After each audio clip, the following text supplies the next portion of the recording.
जी। देवेश भाई। नमस्ते भाइयों, मेरा नाम देवेश, मैं एक शराबी हूँ। हाँ देवेश भाई। Hi hi. Good evening to everyone. केवल ईश्वर की असीम कृपा है, ये फेलोशिप का साथ और एक का सुंदर सा कार्यक्रम। आज सवेरे से अभी तक मैं शराब पीने की मुझे इच्छा भी नहीं हुई, और शराब नहीं पिया और एक स्वस्थ और संतुलित जीवन जीने का प्रयास कर रहा हूँ। अभी दोस्तों, हमारे काठमांडू के भाई जो है उनका सुन रहा था। उसके पहले सुधीर भाई के बारे में सुन रहा था। स्वीकार भाव और रिकवरी के ऊपर में एक निरंतर चलते रहना, कार्य कार्य करते रहना। कुछ चीजें मैं ऐसे रिकॉल कर रहा था मेरे एक ये जर्नी के बारे में। दोस्तों, मुझे अल्कोहलिक्स एनोनिमस में दूसरी बार जब लाया गया था, मैंने मेरे दोस्त को बोला था कि यार मुझे फिर से लेके चले यार वो जगह पे जहाँ पे मैं लेके गया था यार एक बार, क्योंकि अभी चीजें मैनेज नहीं हो रही है। क्योंकि मेरा एक जेन्युइन प्रॉब्लम है। मेरा जेन्युइन प्रॉब्लम है ना कि मेरे लाइफ में जब भी क्राइसिस पॉइंट आया है ना, बहुत बड़ा क्राइसिस पॉइंट, तो मुझे अल्कोहलिक्स एनोनिमस की याद आई। अल्कोहलिक्स एनोनिमस में आने के बाद में ये मेरे अनुभव मुझे बताते हैं। क्योंकि इसके पहले भी 2011 में मुझे इन्हें लाया गया था। मैं किसी की भावनाओं को आहत नहीं करना चाहता और माफी मांगता हूँ अगर किसी भाई को मेरे सॉरी, किसी भाई को अगर मेरे इस कथन से ये ठेस पहुंची। तो मैंने सोचा कि यार ये जगह मेरे लिए नहीं है, this place is not meant for me. मतलब लाइक एंड मैं एक टोटली डिफरेंट हूँ। और मैं एक सोफिस्टिकेटेड, एक पढ़ा लिखा ये हूँ। ये जगह उन लोगों के लिए जो सवेरे से शाम तक टीके पड़े रहते हैं गली किनारे इधर उधर, जो ऐसा ऐसा मेरी सोच थी। और 3-4 मीटिंग्स करके मैंने इस 2011 में एक को छोड़ दिए। और वहां से फिर 2 साल के अंदर में 2011 तक के फिर मेरा मतलब मल्टीपल हॉस्पिटलाइजेशन हो गए थे। आगे मैं मेरे ड्रमकोलॉजी में शेयर करूंगा। लेकिन 2013 तक के मेरे हाथ से वो सारी चीजें हो गई। शराब ने मेरे हाथ से वो सारी चीजें करवाई कि मेरा परिप्रेक्ष्य मुझे ये मेरा मेरा मेरा अंतर्मन मुझे बता रहा था कि भाई नहीं, मैं रास्तों पे भीख मांग रहा था। मैं खुद को एक पागल अवस्था में देख रहा था। अब उन सारे लोग जिन्होंने बहुत पहले मेरे से होप छोड़ दी थी, जिन्होंने मुझे होपलेस डिक्लेयर कर दिया था, वो समूह तो बहुत पहले ही मतलब मेरे उम्र के 23 से 24 साल में निकल गया था। इसके बाद में जो बचे कुछ लोग थे उन्होंने भी बोल दिया था कि यार ये होपलेस है, यार तू होपलेस आदमी है। मेरे से सब लोगों ने संबंध तोड़ दिया था और मुझे भी लगा था कि यार अब जीवन में कुछ बचा नहीं है।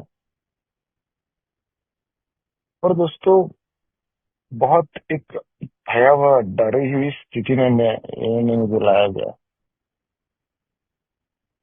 लेकिन ये डिफेंस और मेरा डिफेंस मैकेनिज्म चीजों को रैशनलाइज करना, मैंने की हुई कृति किस तरीके से बराबर है, इसको रैशनलाइज करते करते मुझे 1.5 साल लगा ये स्वीकार भाव लेने के लिए। जिस तरीके से यदि मीटिंग का संदर्भ में सुधीर भाई ने बताया कि स्वीकार डिग्रेस ऑनेस्टी की बात है। तो कुछ तो मेरे टर्मिनोलॉजी में जाने के पहले मैं बताता हूँ कि मेरी जो पहला दिन रिगरस ऑनेस्टी से मुझे सोचना पड़ा कि नहीं, अभी कुछ तो मेरे डिसीजन में आना पड़ेगा। वो था ये दोस्तों कि लगभग 90 डेज बहुत बार हो चुके थे 1.5 साल में। और मेरे मदर को एक ऐसा डिसीज हुआ था मेरे जैसा ही, कि जो कभी भी ठीक नहीं हो सकता था। उनको मोटर न्यूरॉन डिसीज हुआ था। और मेरी वाइफ 6 महीने प्रेग्नेंट थी। एक ही बारे में मैं 1.5 साल से आ रहा था, मीटिंग्स कर रहा था, सब चीज चल रही थी।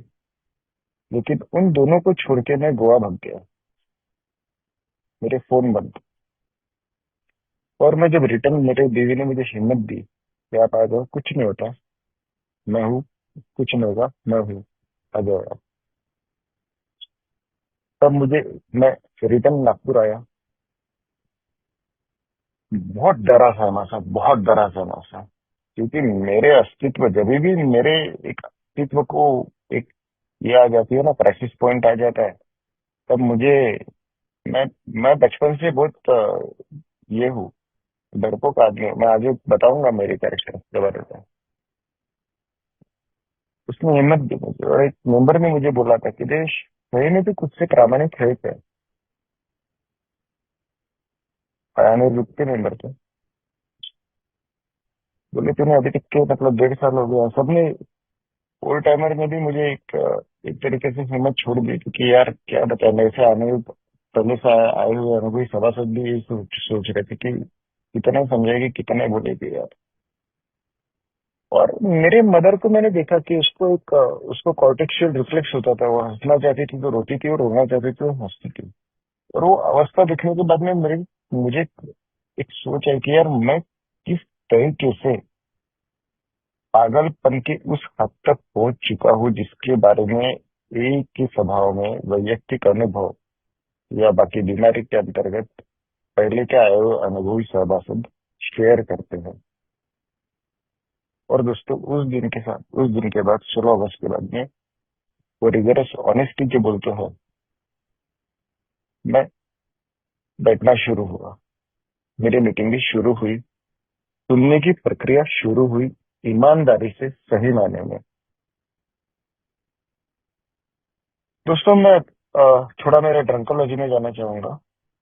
पिंक क्लाउड में आने के पहले एक शॉर्ट एंड स्वीट में, मेरा जन्म मेरा जो जन्म हुआ था एक साधारण घर में, एक साधारण परिवार से मैं बिलोंग करता था। मेरे पिताजी बहुत सदन नहीं थे, फाइनेंशियली हम लोग बहुत ज्यादा ये नहीं थे, 2 रूम का घर था, साइकिल थी। लेकिन मुझे बचपन से मेरे अंदर में कुछ चीजें थी, क्योंकि मुझे बचपन से पता नहीं क्या था, तो एक अलग तरीके का आकर्षण था कि मैं उन चीजों को करना चाहता था कि जिन चीजों को करने के लिए मेरे माँ पिताजी के पास में पैसे नहीं रहते थे, या माँ पिताजी मुझे अनुमति नहीं देते थे या परमिशन नहीं देते थे। मेरे स्कूल के सामने एक एक ये बैठती थी, लेडी बैठती थी, जो वो देते हैं ना, टॉफी चॉकलेट्स वगैरह, एक जो उस जमाने 1990s की बात कर रहा हूँ मैं, वो चूड़ा वगैरह मिलता था, तो मुझे खाने की बड़ी इच्छा होती थी। और मैंने उम्र में 8वें साल में 9वें साल में मेरी पहली बार चोरी की। और इस चोरी करने के बाद में मुझे हैबिट लग गई, क्योंकि वो चोरी छपड़ी में गई थी, और मुझे बड़ा मजा आ रहा था वो खाते समय, और मैं लोगों को दिखा रहा था। अब मैं लोगों को दिखाता रहा था कि भाई मैं भी खा सकता हूँ। इन द मीन टाइम मुझे हमेशा से यही फीलिंग आती थी कि यार मैं जल्दी जल्दी बड़ा होना चाहता हूँ, क्योंकि मैं कोई तो भी एक अलग हूँ, मैं साधारण लोगों में से नहीं हूँ। मैं मतलब आई एम समवन डिफरेंट। और मेरे पिताजी का मैं एक जो जर्नी विटनेस किया, तो मेरे पिताजी ने जब बिजनेस स्टार्ट किया था, तो उनको ऊपर वाले के आशीर्वाद से उन्होंने एक उनका फाइनेंशियल ग्रोथ बहुत अच्छी होने लगी। और मुझे समाज में उदाहरण दिख रहे होते कि यार बड़े लोग और बड़ी चीजें, बड़े सपने, और जो मैं अपने एक ख्याली दिमाग, ख्याली पुलाव जो अपने दिमाग में पकाता हूँ कि मैं बड़ा होकर ऐसा ये वो ये करूंगा, इसके लिए दोस्तों मैंने एक डिसीजन लिया कि नहीं, बड़े लोग शराब पीते हैं, एंजॉय करते हैं, चॉइस मेरा था, मैंने किसी को पूछा नहीं था। और मैंने मेरे एक दोस्त के साथ में होली के दिन चुपके से शराब पीने की कोशिश की, और शराब पिया था, बहुत बैड एक्सपीरियंस आया था। मैं हमेशा कहता हूँ मेरा अल्कोहलिज्म, मैं नसों नसों में इतने अंदर तक घुस चुका हूँ, क्योंकि मुझे मेरा पहला ड्रिंक और दूसरा ड्रिंक बहुत अच्छे से याद है, बहुत अच्छे से, किस तरीके से मैंने लिया था, कैसे लिया था, क्या लिया था, जिसके बारे में मैं डिटेल में नहीं बताना चाहूंगा, मैं टिप नहीं देना चाहूंगा शराब कैसे पी जाती है। तो मेरे दोस्त ने मुझे बताया कि यार इसको पीने का तरीका ऐसा नहीं, इसको पीने का तरीका अलग तरीके से रहता है।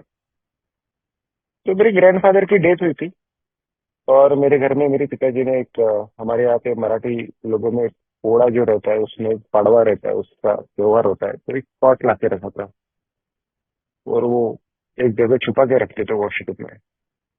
घर में कोई नहीं था, मैंने यार बोला चलो थोड़ा सा खुला हुआ है, समझेगा नहीं किसी को। मैंने उसमें से कुछ शराब की मात्रा निकाली, पानी डालते गया, पीते गया। कुछ अच्छा लगा नहीं तो अनुभव, मतलब कुछ वो किक आई नहीं, वो ऐसा अंदर से फील आया नहीं। फिर पिया फिर, और उस दिन पता नहीं मुझे क्या हुआ दोस्तों, मुझे ऐसी नींद आई, ऐसी नींद आई कि मैं वो, हमारे वो जब ये डेथ होती है तो कड़ू घाटा बोलते हैं जिसको, अभी हिंदी में क्या बोलते हैं तो पता नहीं, चावल और बेसन दिया जाता है। वो भी बहुत स्वादिष्ट और चविष्ट लग रहा था, और मुझे ऐसा लगा कि यार दूसरे दिन उठने के बाद में कि मैंने कुछ तो भी एक ऐसी चीज की है कि जो मेरे उम्र के लड़के तो कर ही नहीं सकते। Which means now I have become someone different. अभी मैं कोई तो भी एक अलग बन गया हूँ मेरे एज के लड़कों से। और दूसरे दिन स्कूल में जाके मैंने स्टोरियां पढ़ना चालू कर दी, स्टोरियां बताना चालू कर दी कि मैं कल रात को शराब पिया, ये किया, वो किया, ऐसा वैसा। उसको उसमें मैं अपने और झूठे मोटे थोड़े मोटे अनुभव, मतलब कहानियां पेश करते गया, क्योंकि कहानियां बनाने में मैं बचपन से मशहूर हूँ। और तो अट्रैक्शन मुझे मिला, मुझे क्योंकि मुझे सेंटर ऑफ द अट्रैक्शन में रहने में बहुत मजा आता है ना। मेरे को हमेशा सेंटर ऑफ द अट्रैक्शन में रहने में मजा है कि लोग मुझे सराहे, मुझे देखे, मुझे निहारे। और सारे उन मेरे उन 13-14 सालों की उम्र के दोस्तों को लगा कि यार तू दारू पिया बॉस, ये उम्र में दारू पिया, बहुत बड़ी चीज कर दिया यार देवेश तूने, ऐसा वैसा। अब मैं एक स्टेप ज्यादा ऊपर जाना चाहता था। मैं फिर डिसीजन लिया कि नहीं, अब मैं उम्र को मेरे और बड़े लोगों दोस्तों के साथ में रहूंगा, जिनका दबदबा चलता है, जिनकी जी हुजूरी होती है। अब उनमें मैं अपना वर्चस्व बनाऊंगा, लेकिन उनमें वर्चस्व बनाना है तो मेरे जैसे डरपोक आदमी के पेट में तो दो पेट तो चाहिए ना। क्योंकि मैं बिना दारू के तो फेस नहीं कर सकता था चीजों को। उस समय तक की ये स्टेज आ चुकी थी मेरी, क्योंकि मैं दोबारा मौका ही ढूंढ रहा था कब मैं उन बड़े लड़कों के साथ में बैठ के साबित करता हूँ कि भाई मैं तुम लोगों जैसा हूँ, और तुम लोगों जैसा पी के बैठ के, तुम्हारे साथ में बैठ के पी के बता सकता हूँ। और जल्दी ही मौका आया। और ये जिनके साथ में मैंने दारू पिया, जो उम्र में मेरे से 4-4, 5-5 साल बड़े थे, उन लोगों ने मेरे दारू पीने के बाद में मेरी तारीफें की। मैं बोला कि यार बॉस, तू इतने छोटे सा उम्र का है यार, इतनी पचा लेता है, ऐसा करता है वैसा करता है यार, बिल्कुल ये वो। और एक मैं आई एम समवन डिफरेंट, ये बताने के लिए मैंने उन लोगों को एक एक कुछ कुछ ऐसी हरकतें की कि जिसकी वजह से सबको सामने मुझे लग रहा था, ऐसा ये मेरी सोच है कि मैं लिटरली एक स्पेशल दिख रहा था। और अभी मेरा यकीन हो गया था कि भाई शराब, ये मेरे जिंदगी में मेरे हाथ से वो चीज करा सकती है जो मेरे जैसा इंट्रोवर्ट, एक अपने आप में रहने वाला गुमसुम सा शर्मीला बच्चा नहीं कर सकता। वो शराब के साथ में मिलके वो सारी चीजें कर सकता है जिसके बारे में मैं डरता हूँ। फिर वो लड़की से बात करना हो, फिर वो झगड़े करना हो, फिर वो मेरे उम्र के बच्चों को मारना हो, उनके ऊपर बॉसिंग करना हो, उनके ऊपर ये करना हो। और धीरे धीरे मेरे और मेरे शराब की केमिस्ट्री जो है वो आगे चलती गई। और यहाँ पे जो कहा जाता है कि इनविजिबल लाइन, कि मैं एक शराब जो मेरे जीवन में शाम के समय में आती थी और जो डेली हो चुकी थी, लेकिन जिसके लिए मैं कुछ नैतिकताओं का प्रमाण जो भी थोड़ा बहुत रखता था, जो बाद में छोड़ दिया था, मैंने बहुत कम उम्र में छोड़ दिया था। वैसे वैसे छुड़ाना तो ये बचपन से ही मेरा अनैतिक काम चलता था। तो वो शायद मैंने 19वें या 20वें साल में क्रॉस कर ली थी। और प्रिसाइजली बोलूँ तो उम्र के 19वें साल में मैं एक एक एक ड्रिंक करके, एक एंजॉय ड्रिंक करने वाले लड़के से निकल के एक आध्यात्मिक स्पिरिचुअली बैंक अल्कोहलिक बन गया दोस्तों। और उस अल्कोहलिक बनने के बाद में अब मेरे पास में मेरे घर में सबको पता चल गया था कि बच्चा तो हाथ से निकल गया।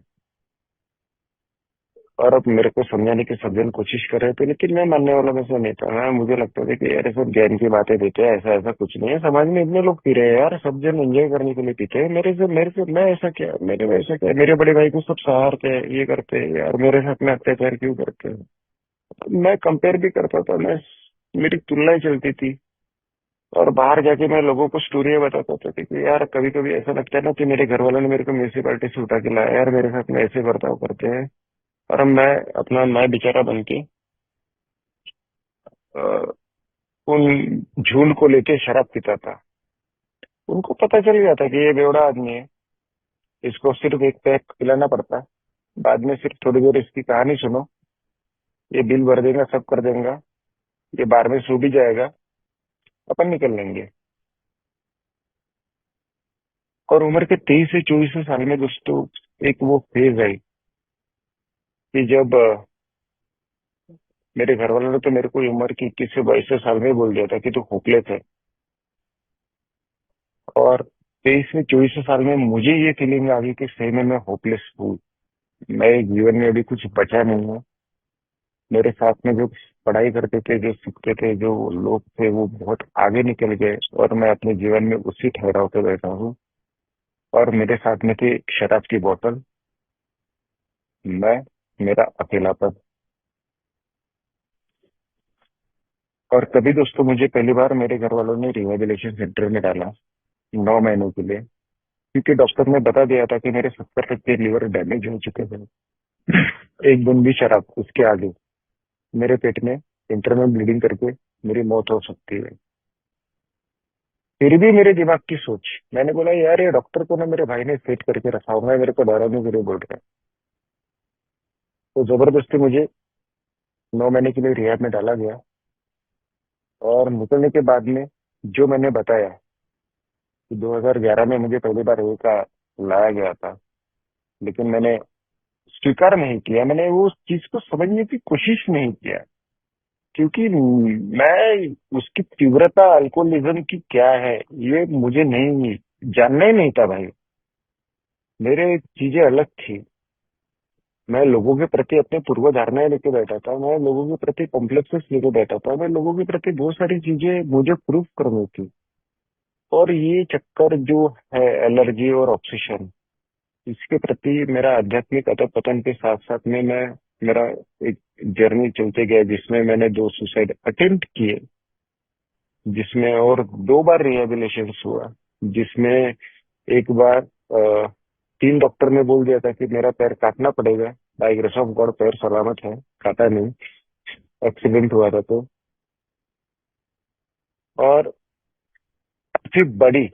काफी बड़ी ये कीमत चुका के मुझे ए में लाया गया था। और 16 अगस्त 2015 को, जैसे मैंने बताया कि मेरा ए में का प्रवास, ए में की जर्नी शुरू हो गई। अब दोस्तों ऐसे सोच रहा था कि यार पिंक क्लाउड ये शेयर करने के लिए विजय भाई ने बोला था। मैं बोला यार pink cloud, dry sober, absence of meeting, lack of meetings, ये सारी चीजें आखिर कुल मिला के क्या मतलब संदर्भ है क्यों। तो मैं सब्जेक्ट के ऊपर में कितनी बात करूंगा मुझे पता नहीं, लेकिन मैं आपके अनुभव कहना चाहता हूँ, बस अनुभव कहूंगा। दोस्तों इनिशियल डेज में ना, जब मुझे रिकवरी मिली, स्टार्ट हुई मेरी, और एक एक दिन के हाथ से, एक एक दिन के हिसाब से मैं शराब से दूर होना शुरू हुआ, बड़ा मजा आने लगा। और वो बोलते ना कि स्टार्टिंग में जब तुम ये आते हो तो वो शराब की मार, we are driven under the leash of the alcohol, and when I become honest with मैं सिर्फ रिगरसली, तब मैं सही मायनों में रिकवरी या मैं शराब से दूर होने की अपने इसमें से प्रयास करने की कोशिश करता हूँ। और ईश्वरीय कृपा के तहत शराब से दूर होना मेरे लिए संभव हो जाता है। और दोस्तों शुरुआत के 1-2 साल बहुत अच्छे गए, यहाँ जाना वहां जाना, मेरे से पहले आए हुए अनुभवी सभासद, इनके साथ में बैठना, इनके साथ में आना, घूमना, ये मीटिंग वो मीटिंग, इधर की मीटिंग उधर की मीटिंग। और धीरे धीरे एक पहचान मिली कि यार देवेश शेयरिंग बहुत अच्छी करता है। देवेश को फिर मेरे को, मैं हमारे यहाँ पे भंडारा बल्लार शाह यहाँ वहाँ जाता था। और मैं मीटिंग में जब जाता था तब मुझे एक मेंबर ने बोला था कि देवेश तू सिर्फ मीटिंग में तो भी आता था, क्योंकि यार तू आया ना तो हम लोग को बताते हैं कि यार देख, ये घर का लड़का मीटिंग में आ सकता है, इसके पास में कुछ कमी नहीं थी, फिर भी इसको शराबीपन की इतना बड़ा घातक इसको इसकी घातकता समझे और ये मीटिंग में बैठ के सुन रहा है।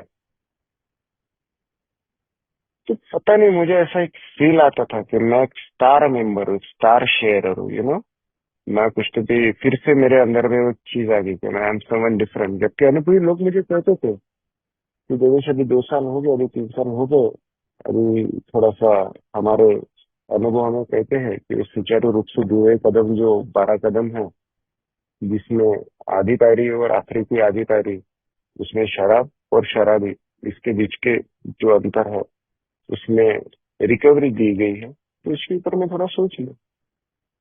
लेकिन दोस्तों मेरा मोटिव जो था ना, मेरा मोटिव पोल्यूटेड था, मैं आज ये कन्फेस करूंगा।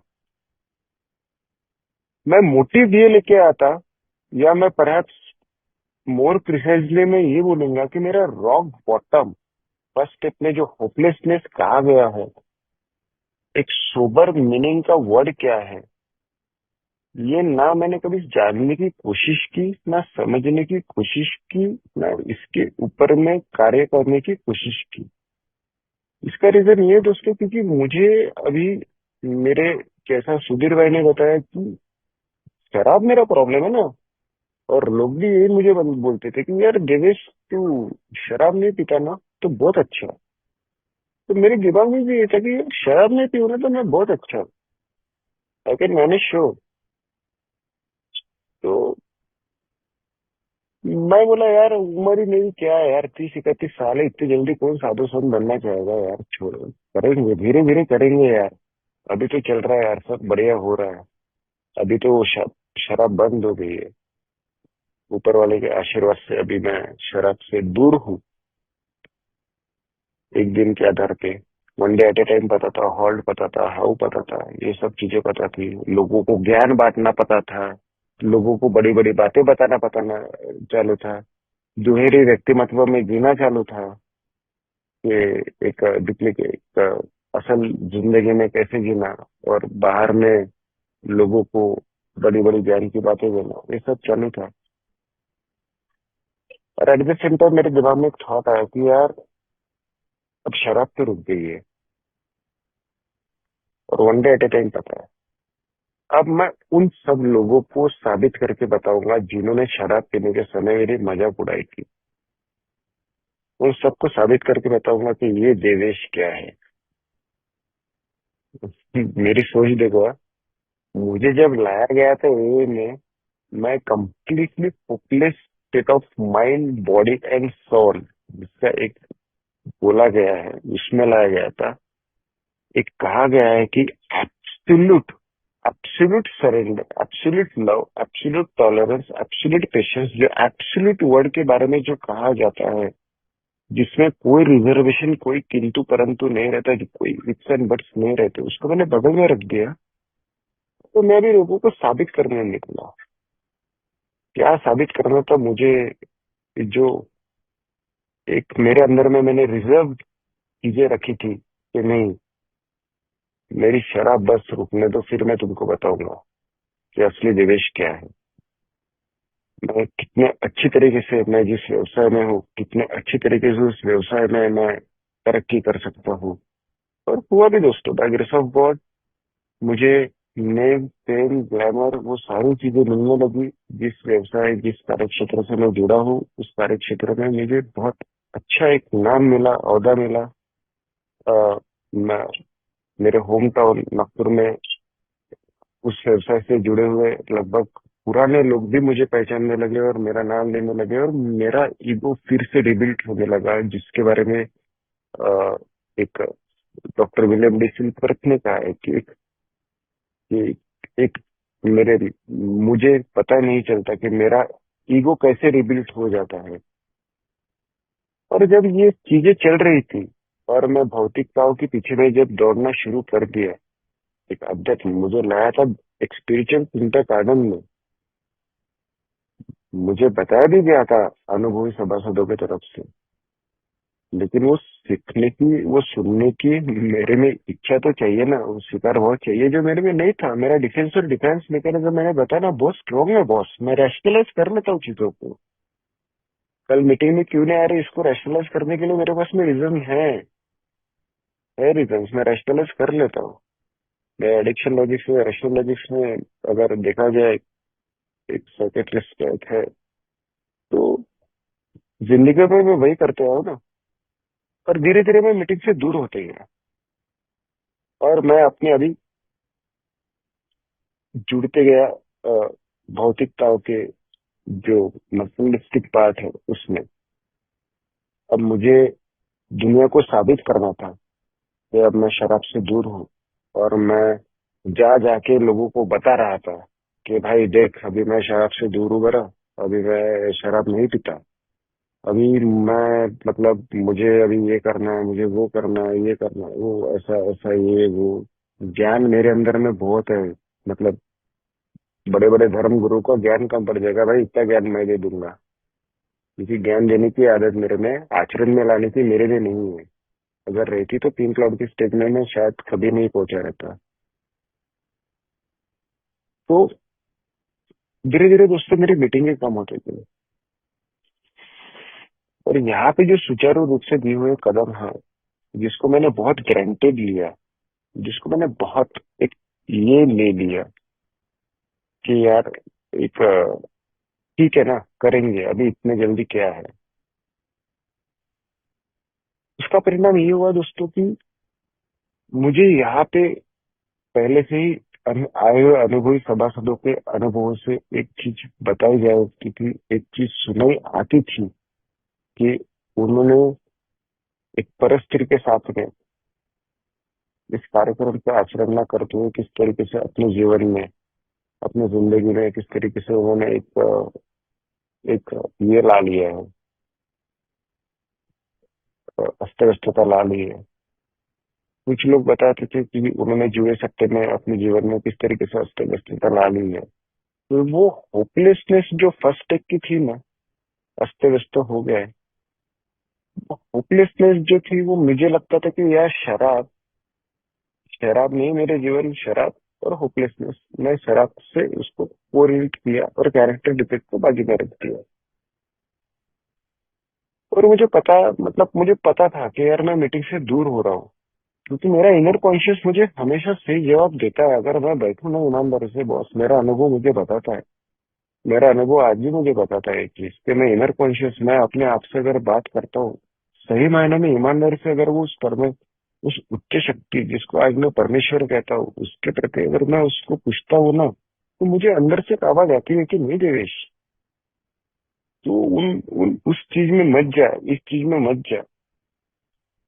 मेरा इनर कॉन्शियस मुझे बोल रहा था, लेकिन मेरे चरित्र दोष जिनके ऊपर मैंने कार्य नहीं किया था वो इतने हावी थे, इतने हावी थे, जिनको मुझे पैम्पर करना इतना अच्छा लगता था क्योंकि मुझे अट्रैक्शन मिलता था। मैं ए में आने के बाद में, रुकने के बाद में जिम ज्वाइन किया था, तो मस्त मैं बिल्कुल कपड़े वपड़े फिट होते थे। एक शानदार औकात के बाहर जाके ग्रैंडर सिटी में मैंने एक गाड़ी ले ली, बहुत बड़ी वाली। एक गाड़ी तो थी और एक गाड़ी ले ली बड़ी वाली, बिल्कुल दिखाने के लिए, कुछ सोचा नहीं, कुछ नहीं, कुछ नहीं, रैंडमली गया। आई लहर किया कार वाला किस्सा। और फास्ट, जल्दी जल्दी पैसे कमाने करने के मैं वो सारी चीजें करते गया, और मीटिंग से मैं कंप्लीटली दूर हो गया। अब उन अनुभवी सभासद जो मुझे अपने अनुभव से बताना चाहते थे, जिनके बारे में मैं ये सोचता था कि यार मुझे ज्ञान काय को बांट रहे हो यार, मेरे को मालूम है ना यार, मुझे पता है कि only higher power can restore meter to sanity. हर स्टेप में बताया मुझे यार, the higher power which I understood वो भगवान है, मुझे पता है फोर्थ स्टेप में मुझे मेरा नैतिक लेखा जोखा लेना है बिना डर के। मुझे पता है यार सब चीजें मैं करूंगा, ठीक है, मैं कर रहा हूँ धीरे धीरे। मैं लोगों को झूठ बोलता था कि यार मेरा फोर्थ स्टेप भी इतना चालू है, अभी मेरा ये चालू है, मेरा वो चालू है। ये धीरे व्यक्तिगत में जीते रहा था एक और मीटिंग से मैं कंप्लीटली दूर हो गया। और दोस्तों, यहाँ पे मुझे एक बिग बुक में एक वर्ड है, एक बड़ा कठिन सा वर्ड है वो, बिंड, मेरा बेंडवेलमेंट। मैं मराठी मराठी मीडियम में पढ़ा हुआ, तो मुझे वो उसका प्रोनाउंसिएशन इतना अच्छे से नहीं आता। बेंडवेलमेंट, जिसमें फ्रेड के बारे में उदाहरण दिया गया हुआ है। ये वो बेंडवेलमेंट स्टेज पे जो, जहाँ पे मैं अपनी जिंदगी अभी अपने हिसाब से चलाना चाहता था। Now I was sponsoring myself in my alcoholism. वो इज्म में I decided to sponsor my self,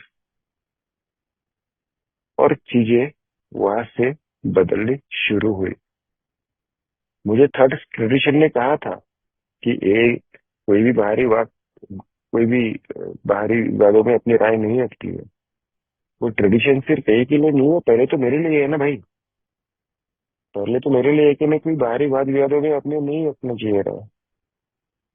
मुझे बताया गया था कि देवेश, जहाँ पे भी तेरी मेंटल सेरेनिटी डिस्टर्ब हो रही है, तुझे दूर रहना चाहिए। मुझे अनुभवी सभासद बता रहे थे कि देवेश, अपने गुस्से पे या क्रोध पे, अहंकार पे, सात घातक पाप, सेवन डेडली सिंस, उसके ऊपर शेयरिंग होती थी, और मैं बाहर बैठ के मोबाइल पे देखता था, ऐसे ही कुछ कैंडी क्रश खेलता था, ये करता था। अरे यार ये क्या, विजय वो वही चीज बोलेगा, अरे यार ये क्या, वो नरेश भाई वही चीज बोलेगा, अरे वो भाई वही चीज बताएगा, वही शेयरिंग होगी, वही चीज होगी।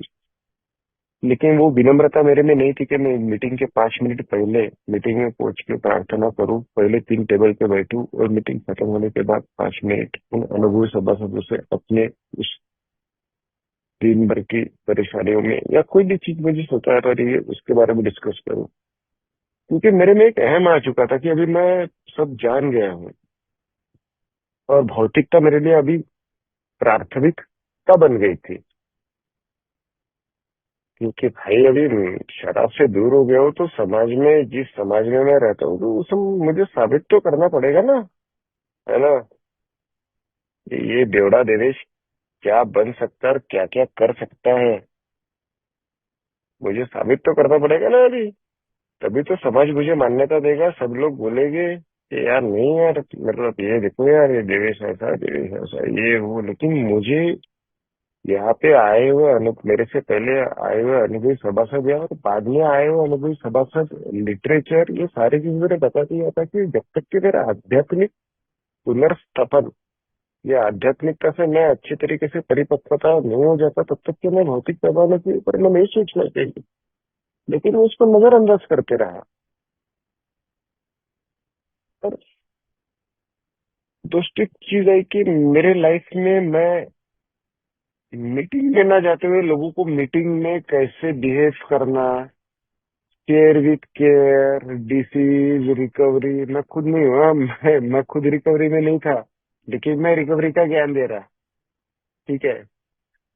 और वो मेरा रिबिल्ट ईगो इतने हायर लेवल तक पहुंच गया था कि अनुभवी सभासद जब मेरे से बात करने आते थे, तब मेरा, उनको पता था कि इसके हाल क्या होने वाले, क्योंकि एक मेरे ऊपर से, मैं उपस्थित भाइयों को कोई सलाह या नहीं देना चाहता, मैं अनुभव बताना चाहता हूँ। ए में आने के बाद में प्रयोग सही में नहीं करना चाहिए, क्योंकि ए में आने के बाद में मैंने प्रयोग किया, मेरे पास में एक एक ही मेरे पास में ऑप्शन बचा था।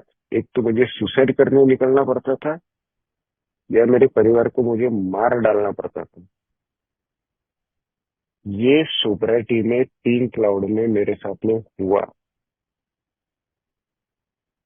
अकेले में बैठ के गाड़ी में, हमारे नागपुर में एक एरिया है सनेगरी हिल्स, वहां पे गाड़ियां लगा लगा के मैं रो रहा था कि भगवान मेरे साथ में क्या हो रहा है, ये क्या चल रहा है। कोविड की मैं मीटिंग्स, तो कोविड में मैं ऑनलाइन मीटिंग्स कर रहा था, मैं इनसे बात उनसे बात, ये वो सब लोगों को पूछ रहा था, लेकिन मुझे मुझे नहीं समझ में आ रहा था कि मुझे सिंपल सी चीज नहीं समझ में आ रही थी कि यार मेरे में वो हिम्मत नहीं हो रही थी। अभी 3 बार ऑनेस्टी की बात हुई ना, 3 बार थिंक दिया है, 3 बार थिंक में एक समझ है, एक साहस है, एक समाधान है। समाधान में थिंक करूँ, साहस में मैं थिंक करूँ और समझ में भी थिंक करूँ तो मेरा जवाब मुझे मिल जाता है। उसके लिए मुझे एक मार्गदर्शक दिया है, लेकिन मैं क्यों किसी की सुनूं? एशियस कौशल ने बता दिया मार्गदर्शक की क्या करेंगे, मैं किसके भाई के लिए सुनूं यार? नाम के लिए सिर्फ टीका लगाने के लिए बोल दिया भाई तू मेरा स्पॉन्सर है, बस ठीक है। फोन करना नहीं, कुछ करना नहीं, कुछ करना नहीं। इसने भी बोल दिया भैया तू ठीक है, हमारे पास में तो अनुभव है, तू भी लेके आ जाना। नहीं आया तो ये भी दोबारा दिखेगा नहीं।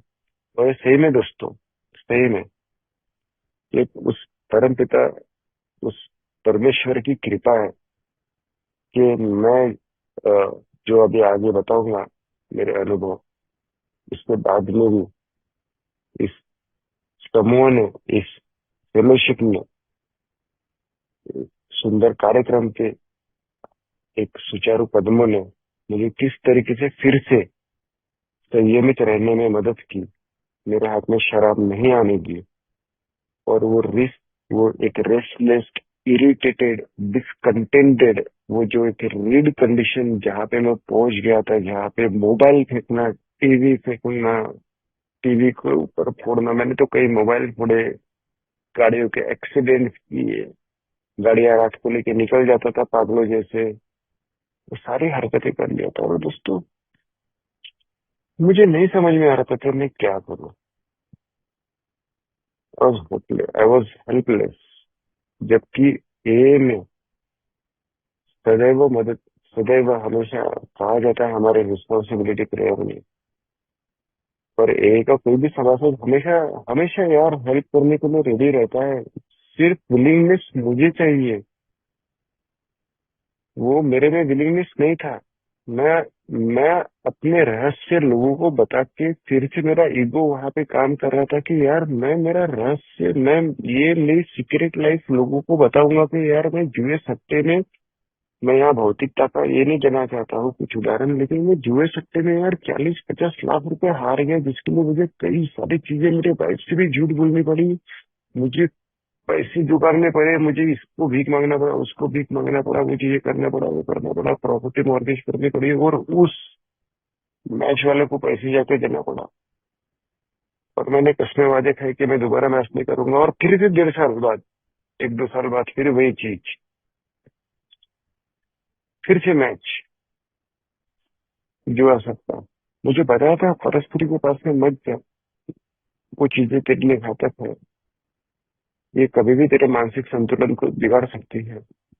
लेकिन मैं, मेरे ऊपर में मेरी इंस्टिंक्ट्स जो है ना, मेरे कैरेक्टर डिफेक्ट, मैं मेरी बात करूंगा, मेरे कैरेक्टर डिफेक्ट्स को मैं रेस्टलाइज बहुत आसानी से कर लेता हूँ बॉस।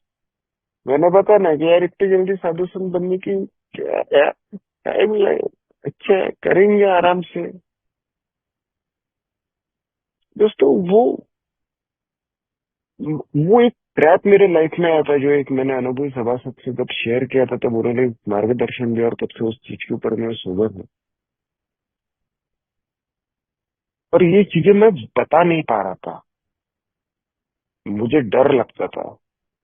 डर के पीछे मेरा ईगो था कि यार ये 6-7 साल सोबर मेंबर, मैं 6-7 साल सोबर मेंबर, अगर लोगों को ये चीजें बताऊंगा मेरे बारे में वो क्या सोचेंगे, मेरे बारे में कौन क्या सोचेगा, ये पहले मेरी सोच, मेरे प्रिजुडाइजेस, मेरी पूर्व धारणा। कोई कुछ नहीं सोचता, सब एक ही कहते कि भाई हम सब ये जर्नी, मेरे को, मैं जितने से बात किया, मैं हम सब में आप सभी को नहीं जोड़ना चाहूंगा, मैं जितने से बात की उनने मुझे एक ही चीज बोली कि देवेश यार ये कुछ नया नहीं है, हमने भी किया है, लेकिन इसमें से निकलना पड़ेगा और प्रयास तुझे करने हैं। एक स्पॉन्सर ले, ये सुचारू रूप से बोला गया है, क्योंकि तेरे, हम, मेरे, उन्होंने मुझे टारगेट नहीं किया, उन्होंने अपने उदाहरण बताया, क्योंकि मेरे जैसे बेवड़े को अगर कोई बोलेगा कि करना पड़ता है कर, तो मैंने वहां पे विद्रोह किया रहता। चल, मेरे को बता रहा है करना पड़ेगा, करना पड़ता है, मैं नहीं करने वाला, देखूंगा बाद में। और दोस्तों सही मायने में जब मैंने फर्स्ट स्टेप में जाके मेरी होपलेसनेस देखी, तब मुझे पता चला कि यार नहीं, मेरे में एक ईगो रिबिल्ट हो चुका है। और वो एक स्लोगन की मुझे याद आ गई कि we are as sick as our secrets. मैं जितना रहस्यमय रहूंगा, उतनी मेरी बीमारी बढ़ती जाएगी। और दोस्तों यही होते रहा। 1.5 साल तक मैं खुद की बीमारी, खुद का वो एक एक ईगो जो है, उसमें किसी के साथ में कोई चीजें शेयर नहीं कर रहा था, और बाहर दुहेरी व्यक्तिमत्व के साथ में जी रहा था। विनम्रता का, मैं विनम्रता में लोगों के सामने झुक के प्रणाम करना, ये करना, वो करना, ये सब चीजें करता था। और दोस्तों वो पिंक क्लाउड के स्टेज में मैं एक, मतलब अंदर से आवाज भी आ रही थी कि देवेश नहीं, ये गलत है, कि कुछ तो भी गलत कर रहा है। क्योंकि पिंक क्लाउड का जो स्टेज है ना दोस्तों, मेरे अनुभव मुझे बताते हैं कि एंटर जो है ना, एंटर करते समय मैं बड़ा फोर्सफुली एंटर करता हूँ। और उस समय मुझे कोई दिखाई नहीं दिया। मैं सबको बोल रहा था, अरे हैट, देवेश अब का सब करके बता देगा। देवेश अभी वो चीज करके बता देगा जिस चीज को दुनिया ने बोला था कि ये तो होपलेस आदमी है, क्या कर सकता है। मैं लोगों को गलत साबित करने निकला था, जबकि लोगों को मेरे से अपेक्षा भी नहीं थी। वो तो सिर्फ एक अपेक्षा रख रही थी कि भाई तू दारू से दूर रह के अपने परिवार को संभाल ले। एक जो तू पहले जो हरकतें करता था वैसी हरकतें मत कर। लेकिन उससे भी भयानक हरकतें मैंने बिना शराब पी के किया। उससे भी भयानक हरकतें, क्योंकि दोस्तों दारू पीता था, तब अगर जुआ सट्टा खेलता था मैं, तो मेरे शराबीपन के दौर में मैं कम से कम उतने तो भी पैसे बचा के रखता था कि मेरे को शराब पीने मिले। लेकिन जब सोबरिटी में मुझे लाया गया था, ईश्वर की कृपा से मैं सोबर रहना शुरू हुआ था। और एक ही दिन के आधार पे मेरा ये ड्राई सोबरिटी का जो फेज चल रहा था, उसमें मैं इतने भी ये भी चीज नहीं सोचता था कि मेरे घर में भी पैसे बचे हैं कि नहीं बचे हैं। और दोस्तों मैं जिस व्यवसाय में हूँ, उस व्यवसाय में फिर मैंने चालू किया अपने मन से डिसीजन लेना, बिना किसी से डिस्कस किए, बिना मेरे वाइफ से, बिना मैं स्पॉन्सर तो किया ही नहीं था यार। वो जैसा 7 साल तो स्पॉन्सर ही नहीं किया मैंने। मेरे को I was willing to run my show on my own. और लाइक यार नहीं है, फालतू की बातें मेरे को नहीं सुनना किसी की। कौन इतनी जल्दी ये करेगा, कौन अपना ये लिखेगा, क्या लिखेगा। I try to write down my story, लेकिन वो इमोशनल ड्रामा निकला, मेरे को रोना है। मैं बोला ये सब बेकार है, बाद में देखेंगे, स्पॉन्सर ढूंढेंगे। और अभी लोग कह रहे हैं कि कोई ना कोई मीटिंग में जाते रहे, कनेक्ट हो जाएगा। लेकिन मीटिंग में जाते ही रहता ना, तो कनेक्ट कहाँ होगा, स्पॉन्सर कहाँ ढूंढू। तो पिंक क्लाउड में अपना प्रवास, मेरा जर्नी चल रहा था। और दोस्तों मैं मेरे व्यवसाय के एक जो एक प्रोजेक्ट है, मैं ऐसे एक प्रोजेक्ट में चला गया कि अगर मेरा स्पॉन्सर रहता, या मैंने घर में डिस्कस किया रहता, या किसी अनुभवी उस व्यवसाय के सदस्य को पूछा रहता, तो बिजनेसमैन को, उसने मुझे बुलाया था कि गलती से उस प्रोजेक्ट में हाथ मत डाल, नहीं तो अच्छे से फंस जाएगा। फिर भी मैंने थ्रिल, मुझे थ्रिल में बहुत मजा आता है। मेरे को लाइफ में थ्रिल नहीं रहा ना, तो मजा नहीं आता है बॉस। कुछ ना कुछ चाहिए ना, क्योंकि मेरे को मेरी सिंपैथी लेना है, मेरे को लोगों से सिंपैथी, मेरे को वैलिडेशन चाहिए यार। मेरे को कोई तो भी सराहा है, मेरे को वैलिडेशन चाहिए, सेंटर ऑफ अट्रैक्शन। मैं मेरे एक्सपीरियंसेस सुनने के बाद में भी मैं पहले पूछा करता था, कैसे रहे मेरे अनुभव, अच्छे हुए क्या अनुभव, बढ़िया भैया ना, अच्छा किया ना।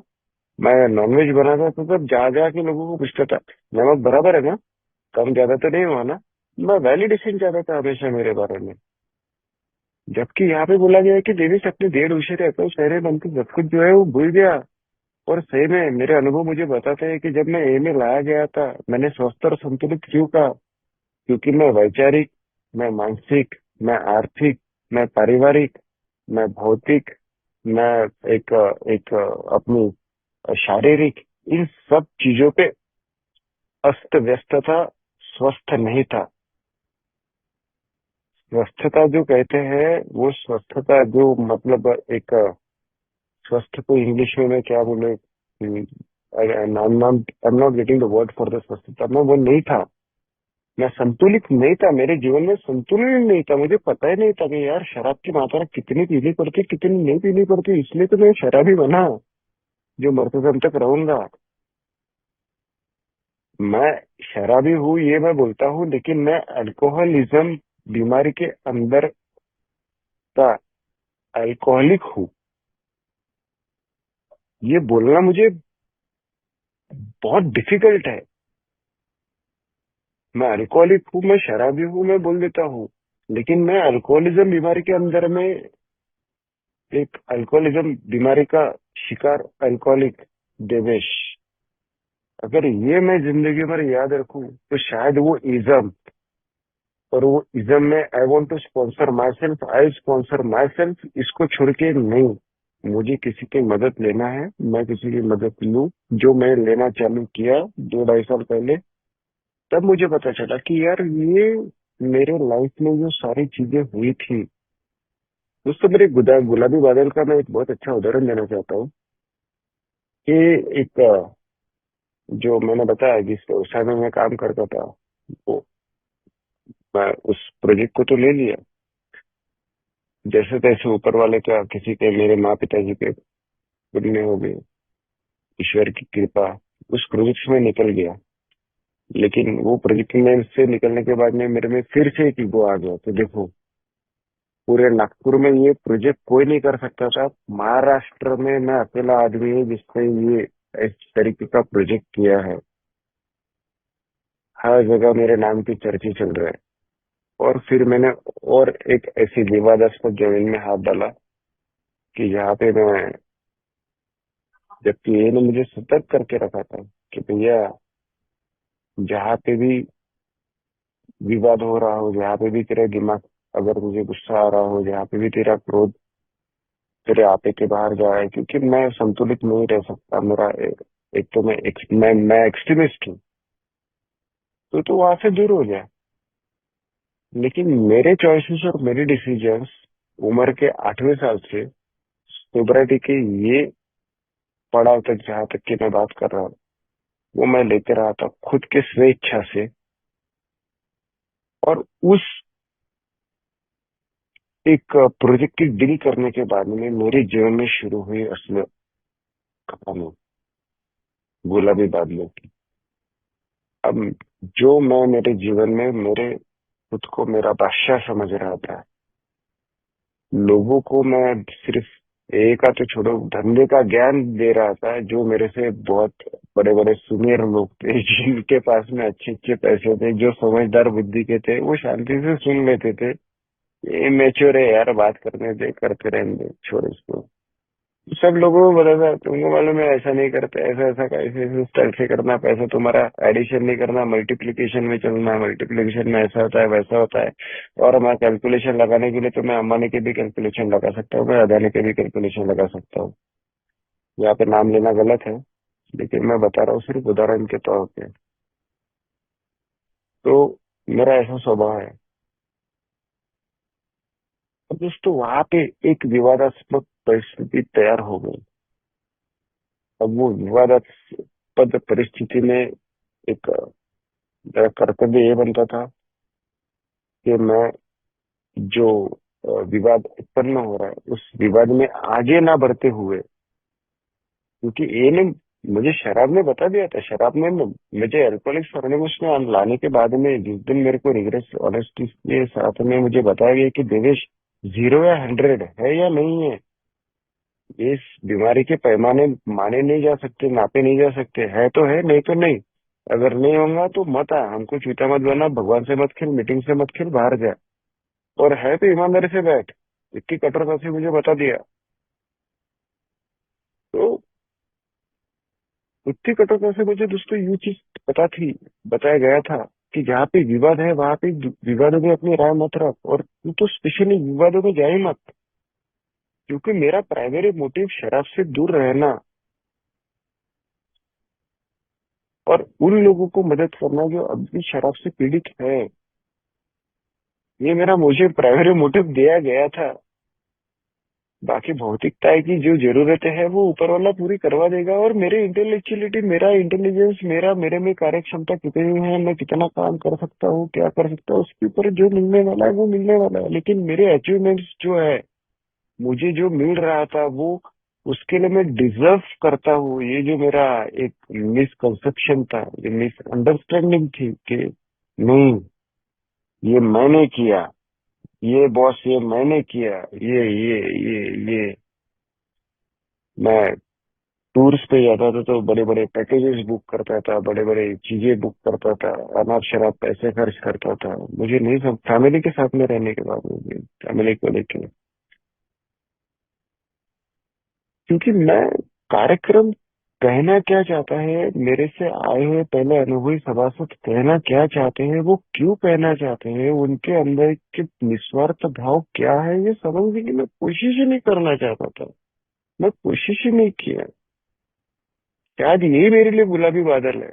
अगर गुलाबी बादल की मैं डेफिनेशन अगर मुझे भी पूछेगा तो मैं तो डेफिनेटली बताऊंगा कि मैं अपने हाथ से, अगर अपने ईगो पे, अहंकार पे, जो शराब में मेरे साथ में था, ग्रैंडियोसिटी, सारे चरित्र के साथ में मीटिंग के बगैर जीते रहूं, तो गुलाबी बादल में जी रहा हूँ। मैं हमेशा एक अनुभवी सभासद को कहता हूँ, देवेश तो आजकल दिखता नहीं। मैं मीटिंग में जाते रहता हूँ इधर उधर की, लेकिन उसकी मीटिंग में कभी कभार दिखता नहीं, मतलब उनके ग्रुप में। तो वो मुझे बोलता है कि यार देश है, तो मैं बोलता हूँ कि यार बेवड़ा मीटिंग में नहीं रहा तो गुलाबी बादल में रहता है। तो उस जमीन में विवादास्पद परिस्थिति जब खड़ी हो गई थी तभी मुझे वहां से निकल जाना चाहिए था, लेकिन नहीं, अभी मुझे साबित करना था। क्योंकि मेरे बड़े भाई के प्रति मेरे दिमाग में एक रिजेंटमेंट थी कि ये हमेशा इसको बचपन से मेरे माँ पिताजी ने बहुत ज्यादा प्यार किया, और हमेशा मुझे ना एक धुतकारा गया कि तू ऐसा, मेरे भावनाओं को समझा नहीं गया। बीमारी मुझे है, मैं बीमार हूँ, लेकिन मेरी सोच कि मैं दूसरों के शर्तों पे अपनी सोबराइटी रखना चाहता था कि तुम ठीक रहोगे तो मैं सोबर रहूंगा, ठीक रहेगा तो। और ये सोच मैं बहुत बचपन से कैरी कर रहा था। जब मेरे पिताजी बहुत, मैं 23 साल का था तभी गुजर गए थे। तो मैं हमेशा यही चीज पे चलता था कि यार ये चीजें ठीक हो जाएगी तो मैं अ, ये 12 कार्यक्रमों का आचरण शुरू करूंगा। लेकिन, और मैं बैक टू ट्रैक वो अनुभव पे आता हूँ। और दोस्तों, मैंने उस चीज में मैं बोला कि नहीं चल, अब मैं प्रूफ करके बताता हूँ कि तेरे से बेटर मैं धंधा कैसे कर सकता हूँ, तेरे से बेटर मैं कैसा हूँ, तो होगा मेरे से सीनियर। रिजेंटमेंट, खुन्नस, क्रोध, और चक्कर दोस्तों, उस चक्कर में 2 साल मैं मेरे जिंदगी के इस कदर बर्बाद कर दिया कि आज मेरे ऊपर इतना बड़ा कर्जा है कि मैं बता नहीं सकता। आज एक मेरे स्पॉन्सर की, एक की इस सुंदर कार्यक्रम की, फेलोशिप की, आप सब लोगों की, हर अनुभवी सदस्य सभासद की एक मदद है कि मैं आज खुद को एक स्वस्थ और संतुलित, जो बोला ना, उसको बड़े रिस्पॉन्सिबिलिटी के साथ में बोला हूँ कि मैं एक रख पाने की कोशिश करता हूँ।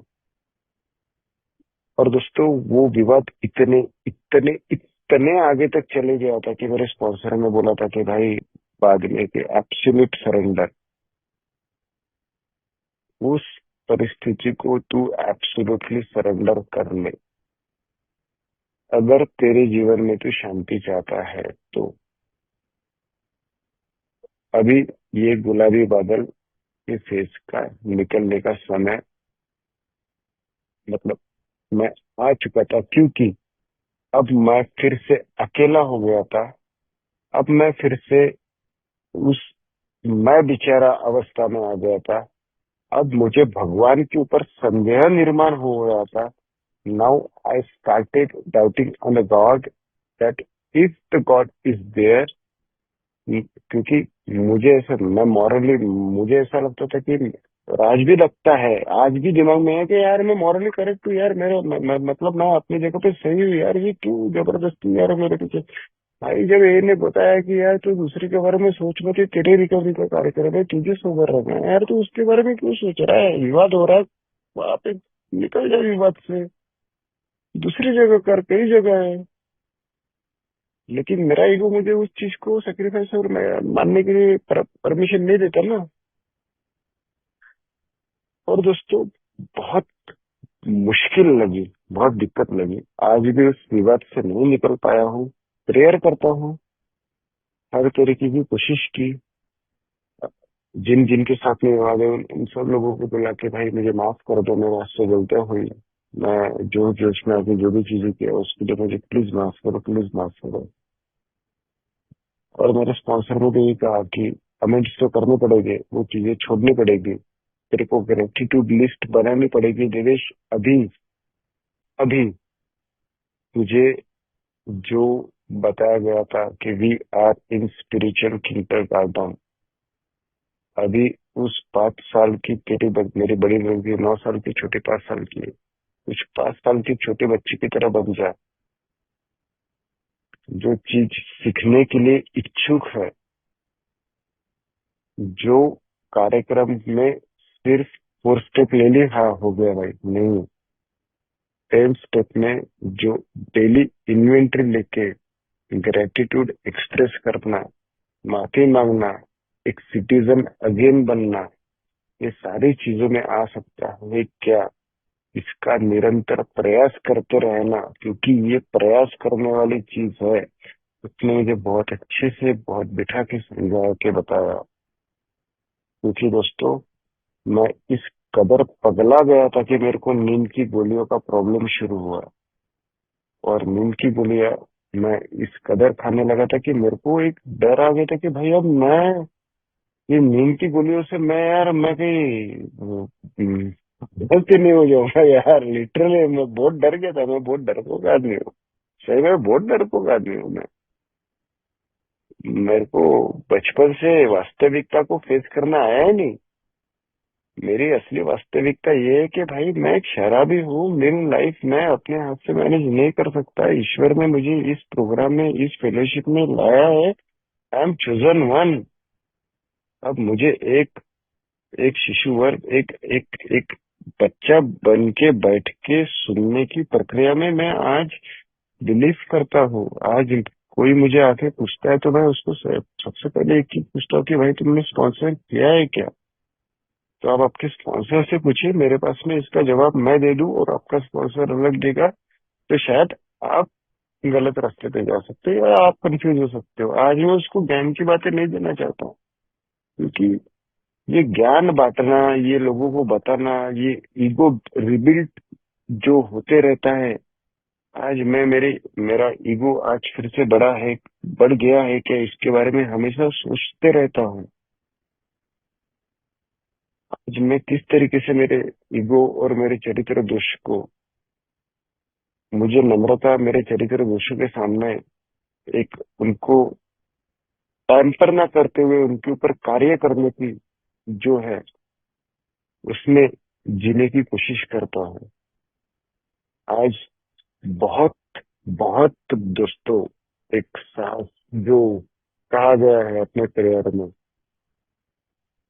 उसके तहत मैं 1.5 पौने 2 साल के पहले, उसके 1 साल पहले तक तो मैं चुप चुप के घूम रहा था यार, मीटिंग शुरू होने के 10 मिनट पहले, या 4 मिनट बचे, सॉरी मैं समय ज्यादा ले लिया।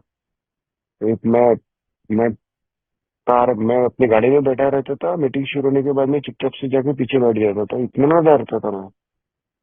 लेकिन अभी खैर, ईश्वर की बहुत असीम कृपा है, और ये सुंदर सा कार्यक्रम, और इस सारी फेलोशिप जो सदैव सदैव हमेशा मदद करने के लिए तैयार रहती है, कि आज अ,